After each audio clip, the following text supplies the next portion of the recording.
Muito bom dia, graça e paz. Estamos hoje, 1 Samuel, capítulo 22, dando sequência após Davi fugir de Gate, né, da presença do rei Ax, porque foi considerado louco. E o capítulo 21 termina Ax dizendo: por acaso falta loucos aqui na Filístia para que vocês me tragam mais um? E Davi foi colocado fora do palácio. E então ele se viu na condição de continuar a sua fuga. E ele foge da cidade de Gate e vai para a caverna de Adulão. Quando ele chega lá, junta-se a ele, de acordo com o versículo 2, juntaram-se a ele todos os que estavam em dificuldades, endividados, descontentes, e Davi se tornou líder desses homens. Havia cerca de 400 homens com Davi. Aqui nós vamos enxergar um Davi humano, um Davi que olha para as pessoas. Tanto é que dos favores das quais Deus exigia do rei é que o rei deveria apacentar as ovelhas de Israel, o povo de Israel. E a caverna de Adulão é uma escola. Quem dera todos tivessem a oportunidade de entender que alguns momentos da nossa vida são escolas que nós precisamos passar. Ou nós estamos aprendendo, ou nós estamos ensinando. E aqui, Davi, diante de toda essa situação, ele se vê na responsabilidade de cuidar desses 400 homens. Mas não era 400 homens apenas. Eram homens endividados, em dificuldades, descontentes, amargurados. Ou seja, eram pessoas que realmente estavam mordidos pelo veneno da maldade. E juntamente com ele também estavam os seus pais, a sua família. E como eu tenho já ensinado aqui a vocês, que um dos valores que Deus realmente valida é o nosso amor pelos da nossa família. Aqui, entre os familiares de Davi, estava também seus irmãos. Lembra? Os seus irmãos que não o validava diante lá da batalha contra o gigante Golias, os irmãos que o rejeitava. Queridos, o amor de Deus no nosso coração, ele tem que ser maior do que as nossas feridas. E mesmo que nós tenhamos recebido o mal, nós precisamos fazer o bem. E nós aprendemos isso com Davi. Então ele procura uma forma de colocar em segurança os da sua família. Então ele faz uma aliança com o rei de Moabe e deixa ali o seu pai e sua mãe e os seus familiares até que Deus desse um destino para ele. E lembrando que o período em que Davi ficou fugindo de Saul está em torno de 10 anos. De um lado para o outro, de um lugar para o outro. E a partir do 22 nós vamos ver como que Saul ficou implacável atrás de Davi. Você já imaginou 10 anos correndo atrás, tentando abafar, apagar, matar quem Deus decidiu que era para ser uma bênção? Quanto tempo perdido Saul teve, ao invés de olhar as causas de Israel? Ele perdeu seu tempo tentando apagar Davi. Mas a luta continua. Davi, então, estabelece seus pais em segurança e ele vai para esse lugar, a caverna de Adulão para preparar os seus homens. Enquanto isso, Saul manda matar todos os sacerdotes em Nob. Ele os chama para os questionar e ali mesmo ele decide matar. Olha a diferença. Davi, mesmo em fuga, ele cuida de pessoas. Mesmo perseguido, rejeitado, sem credibilidade, escondendo, ele consegue cuidar de pessoas e formar um exército de pessoas aflitas, amarguradas, quebradas emocionalmente. Davi se torna líder dessas pessoas.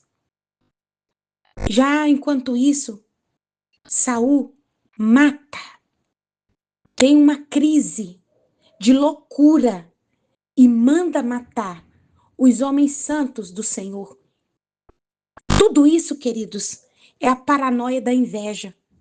A inveja cega.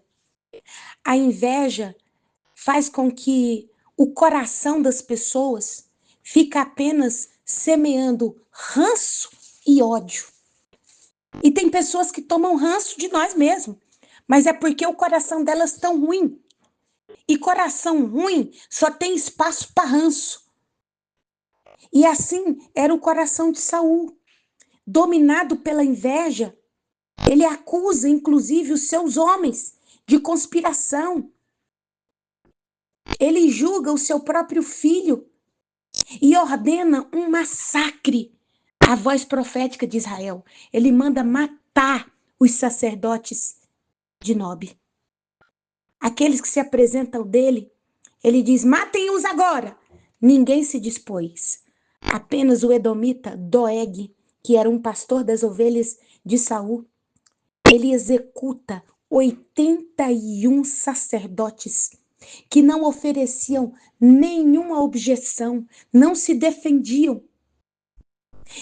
E Doeg mata cruelmente todos os homens santos de Israel. O capítulo termina com Abiatar, o único sobrevivente dos sacerdotes, que fugiu e também se uniu a Davi. 1 Samuel 22 revela para nós o contraste entre um líder tomado pela inveja e o outro sendo moldado pelo sofrimento. O perigo, queridos, que nós corremos de deixar o ódio tomar conta do nosso coração. São nas cavernas da vida que Deus nos treina. Lá, o oculto foi formado. Quando ninguém me via, o Senhor me viu ainda em forma. Queridos, que bênção que é a gente ser formado pelo Senhor, forjado pelo Senhor. O contraste entre Saul e Davi é nítido. Saul cada dia mais embotado, encinzentado, sem brilho, sem espírito, tomado pela inveja, ele via cada dia mais o seu exército diminuir. E Davi, cada dia mais ungido pelo Senhor. E nesse brilho, ele via os seus homens se tornarem cada vez mais valentes e habilidosos. O versículo-chave aqui é o versículo 22, o verso de número 2. Todos que estavam em dificuldades, endividados, em descontentes, se uniram a Davi e ele se tornou líder entre eles. Deus transforma pessoas, queridos, quebrados, machucados, que não amam a dor, mas que querem superar a sua dor em verdadeiros guerreiros. Porque existem pessoas que não querem ser curadas. Elas não querem sair da amargura. Não querem vencer suas dores. E essas pessoas vão se tornar piores a cada dia. porque serão mordidas pelo veneno da amargura. Portanto, se tornarão semelhantes àquilo que elas idolatram. Porque a idolatria é isso. Tudo que você adora, você se torna semelhante. E isso quer dizer um ídolo e quer dizer algo. Pode ser o dinheiro, pode ser um filho, pode ser uma condição. Queridos, a idolatria é tudo aquilo que você tira de Deus e coloca naquilo. E às vezes as pessoas dizem, não, mas eu não idolatro meu filho, não, não, não. Inclusive, muitas vezes, é a nossa idolatria que, inclusive, não deixa eles crescerem. Mas hoje o Senhor está nos chamando para aprender, para sermos diferentes. Nós precisamos permitir Deus trabalhar em nós. E hoje eu quero dizer, se você tem uma dor, se você está chegando para ser transformado com as suas angústias, suas dificuldades, endividados, descontentes, amargurados, deixa Deus trabalhar você e se torna um valente e se torna um especialista em cura nessa área da qual você mais foi machucado. Glória a Deus. O Senhor pode contar com você? Os ungidos passam por cavernas antes de viver as suas promessas completas. Foi assim com Davi. E um verdadeiro chamado de Deus na nossa vida nunca é para nós sozinhos. Sempre é um cenário que Deus vai permitir para que nós possamos servir pessoas. Mesmo nos momentos mais difíceis, queridos, é Deus que direciona e conduz os seus filhos. As cavernas fazem parte do propósito. Pessoas escolhidas por Deus vão atravessar tempos de caverna. Deus havia ungido Davi, havia dado uma grande vitória para ele, Golias, dado a ele grandes conquistas na casa de Saul. Ele carregava um propósito. Mas como agora ele vai para a caverna? A caverna é um lugar de Deus trabalhar em nós.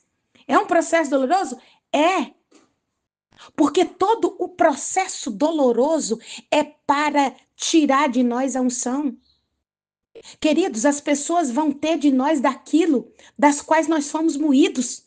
Isso é a unção. A unção é você abençoar outros daquilo que Deus trabalhou em você.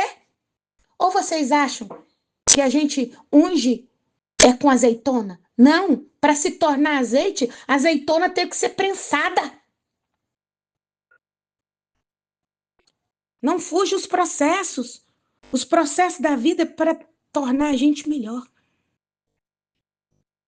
E lá no secreto Deus trabalha.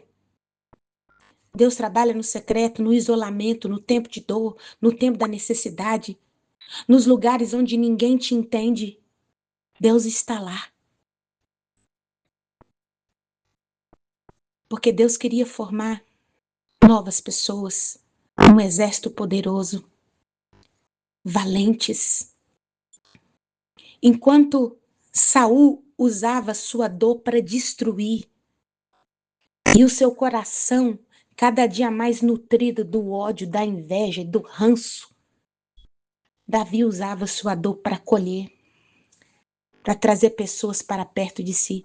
E olha, tem muitos Saul aí maquiados, viu? E a gente vai aprender na história de Saul tanto que ele era fingido. Queridos, tem muita gente fingida que não está se importando com nada, a não ser com ele mesmo. Por isso que ele mata a sangue frio, sem pensar em nada. Olha, matar os homens santos de Deus e depois mandar Ioabe matar todas as famílias dos sacerdotes era para eliminar. E tudo que um Saul deseja é eliminar. Ele está nem aí preocupado com o reino. Não está nem aí preocupado com Deus. Então, esse capítulo nos revela esse contraste. Saul se tornou alguém consumido pela inveja, pela doideira, pela maluquice, pela necessidade de controle. Quando alguém, querido, se distancia de Deus, a pessoa começa a machucar aqueles que estão ao seu redor, sem pena e sem dó. Ele quer ferir, ele quer machucar, ele quer estragar, ele quer eliminar, ele quer matar quem brilha mais que ele. Por quê? Porque o coração dessa pessoa já se distanciou de Deus. Mas Davi, mesmo pressionado, continuava sensível a Deus, à direção de Deus. E ele era sensível à dor das pessoas. E para encerrar, eu quero falar sobre esses 400. Os 400 que se uniram a Davi. No que para muitos podia ser, nossa, esses homens aqui na caverna de Adulão, a caverna de Adulão funcionou como um imã para aqueles que estavam maltratados, amargurados, falidos, perseguidos pelo sistema doentio de Saul. Mas Deus não os via como alguém inferior. Deus os via como matéria-prima. Queridos, e muitas vezes Deus está olhando para você e para mim e vendo nós como matéria-primas para nos tornar grandes homens e mulheres. E ali, longe dos olhos públicos, começou um processo intenso da mentoria de Davi. Disciplina, formação, Bíblia, oração, louvor, adoração, exercício, batalha, treino. Esse era a escola de Davi. Davi não permaneceu com essas pessoas apenas como 400 falidos, fugitivos, endividados, amargurados. Porque quando a gente é líder de verdade, a gente torna as pessoas melhores que nós, queridos. A gente ama pessoas. E Davi começou a formar estes homens e tornar eles homens de grande valor. A grande virada dessa história é revelada mais tarde, no balanço final do exército de Davi, lá em 2 Samuel 23:39, onde diz que foram 37 ao todo, dos melhores de Davi, que tomaram posições no seu reino. Aqui nós encontramos um contraste também impressionante, que serve de inspiração para nós. A caverna começou com 400 homens. Ali, todos chegaram iguais. Mas o que aconteceu com os 363? Eles provavelmente foram libertos das suas dívidas, libertos das suas amarguras, libertos, do seu descontento. Encontraram segurança, apoio, segurança física, alguém que orava por eles, benefícios dos espólios, dos despojos que Davi tinha nas suas vitórias. Eles foram salvos, mas continuaram medianos, continuaram na média. Tem pessoas que vão receber a bênção, vão ficar leves, vão ficar livres e vão ficar iguais, na média, sabe? O 7, que se eu tirar 7 na prova tá bom? Não, Deus não quer você tirando 7. Deus quer nos tornar melhores, queridos. Eu louvo a Deus pela vida de um homem muito importante na minha vida, chamado Reverendo Wagton Lima e Silva, que dizia: estudem, sejam melhores, porque Deus vai precisar de vocês excelentes por onde quer que vocês forem. Eu tinha 15 anos quando eu ouvi isso. Esse homem me ensinou a ser excelente. Hoje ele não exerce mais a função. Mas tudo que ele me ensinou, que ele me orientou, eu aprendi. Queridos, não fique entre os 363. Fique entre os 37. Os que ficaram entre os 37 tiveram os melhores lugares e se tornaram valentes de Davi. E se tornar os valentes diferenciados, queridos, exige um processo. Os 37 que não ficaram medianos, eles entraram como todos os demais, quebrados, endividados, amargurados, descontentes. A diferença foi a resposta que eles deram ao processo. Todos entraram iguais, apenas atrás de um alívio, um refúgio. Mas quando entraram na caverna, não ficaram apenas num esconderijo. Eles buscaram mais. Os 37 buscaram transformação. Eles olharam para o caráter de Davi e aprenderam a manejar a espada no escuro da caverna. Decidiram que não sairia daquele lugar, daquele tempo, daquela ação, daquela situação do mesmo jeito que entraram. Eles desenvolveram habilidades extraordinárias. Quando a gente chegar lá em 2 Samuel, capítulo 23, nós vamos entender quais eram as habilidades desse homem. Entre eles havia um que era chefe, comandante de Davi, que ele tinha habilidades com o cajado. Quando ele girava o seu cajado, ele matava 1000 numa cajadada só. Outros eram habilidades na funda, queridos. Que é isso? Porque esses 37 quiseram aprender mais para superar, queridos. E nós temos que superar.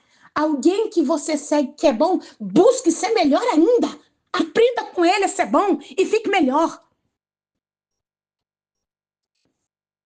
Estes homens desenvolveram habilidades extraordinárias. Mas não foi estudando em Harvard. Foi no meio da escassez. E a maior escola de formação nossa é o tempo da nossa escassez. Sabe por que os filhos hoje estão do jeito que estão? Não dão valor em nada. Não estão nem aí se você está pagando uma faculdade cara para ele? Porque não viu a necessidade de ter. E não existe escola melhor do que a escola da necessidade e da escassez. Nem todos os que recebem a mesma oportunidade desenvolvem a mesma capacidade. O ambiente da caverna era igual para todos, a mesma comida escassa, o mesmo teto de pedra, o mesmo travesseiro de pedra, o mesmo líder inspirador, mas a excelência é uma decisão pessoal. A excelência é uma decisão pessoal. E hoje Deus está te chamando. Seja valente, mas seja extraordinário. Esteja entre os 37. O reino de Deus acolhe todos. Ele recebe todos. Os em dificuldade, os endividados, os descontentes com o mundo. Mas o propósito de Deus nunca é nos deixar da forma como nos encontrou. Existem aqueles que vão buscar mais. E estar entre os 37 exige posicionamento. Os 37 assumia responsabilidade pelo seu próprio crescimento. Davi era líder, ele estava ensinando. A batalha era de cada um e desenvolver a habilidade de um valente exigia treino diário. E se você quer ser excelente, treine. Leia a Bíblia diariamente. Aproveita oportunidades como essa. O esforço tem que ser seu. Querido, se a gente quer crescer, a responsabilidade tem que assumir você. Quer ficar bom? Trabalhe. Dedique-se. Quer sair desse patamar? Treine. Quer ser excelente na Bíblia? Leia a Bíblia, mergulhe, assuma a sua responsabilidade com o seu crescimento. Os seus pais não vão ser responsáveis por você toda a vida. Inclusive, a gente envelhece. Se todos assumissem sua responsabilidade, de verdade, nós seríamos a nação mais rica de todos os tempos. Se você quer ser um dos 37, pare de inventar desculpa. Os 37 se tornaram extraordinários enquanto ainda estava na caverna. Se você esperar o cenário perfeito para ser excelente, nunca será. É na escassez que o músculo da fé é forjado. E pais, vai aqui essa palavra para você. Para de facilitar para os seus filhos. Até quanto esse cavalão grande com quase 50 anos, você vai ter que suprir comida para ele? Vestir homem barbado? E o pior, porque isso casa, ainda traz mulher e filho para você cuidar. Então, permita, incentive que cada um crie os seus próprios músculos de fé e de vontade. Não use mais desculpas. Busque excelência. Busque excelência, não apenas sobrevivência. Não queira apenas passar de ano na escola. Queira estar entre os melhores. Na vida cristã, na vida profissional. Busque o tempo da dedicação. Queridos, eu sempre me destaquei no meu trabalho, na igreja, por onde quer que eu fosse. Porque eu sempre desenvolvi essas habilidades. Responsabilidade. Horário. Chegava na hora certa. Nunca fui chamada a atenção por horário. A responsabilidade era minha, assumido. Organização. Ninguém nunca precisou brigar por causa da desorganização. E toda pessoa excelente, e desculpa a modéstia, eu sou excelente. Não abro mão. Eu tenho que estar entre os 37, jamais entre os 363. A multidão dos 400, queridos, é facilmente esquecida. Mas os 37 são registrados e gravados para a eternidade. Sejam desses. Deus abençoe. Tchau, tchau. Desculpa aí, o áudio ficou longo, mas eu tinha que falar.